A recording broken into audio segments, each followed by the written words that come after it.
and that you treat other people like humans. Right, and you treat other people like humans. Like that's an important thing, and that's a lot of the stuff that goes on in the interview process for me is looking at like how comfortable are you? Like when I ask you questions, are you defensive or are you like, oh, I didn't think about that. That's interesting. Like how do you respond to me potentially going deep on like why did you do that? Like and not necessarily like thinking I'm second guessing you, but really trying to understand like what were you thinking? Not what were you thinking? And so um those are important skills. Now that's stuff that I'm looking for. Now I think at other roles, and I think at other companies, especially I think that's stuff that's important at a startup. You have small teams. You're a measurable percentage of the company.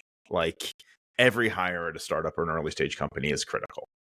I think some of the larger organizations are places where you can go where the soft skills matter less and it's more about output and outcomes than it is about whatever. And you can be a very talented technical person um and not necessarily have the best soft skills. I don't want to make it seem as if like because I think there's a pretty good reputation of in IT of IT people not necessarily being the easiest to work with.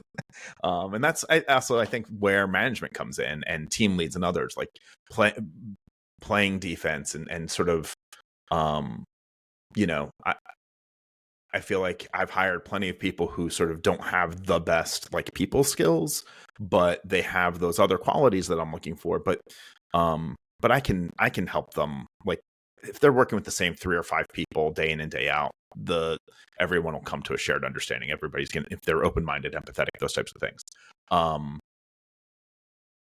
But they might not be the best communicator. They might be a little abrasive. They might be whatever.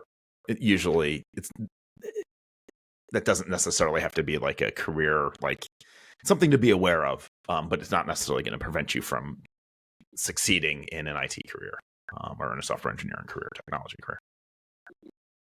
But it doesn't hurt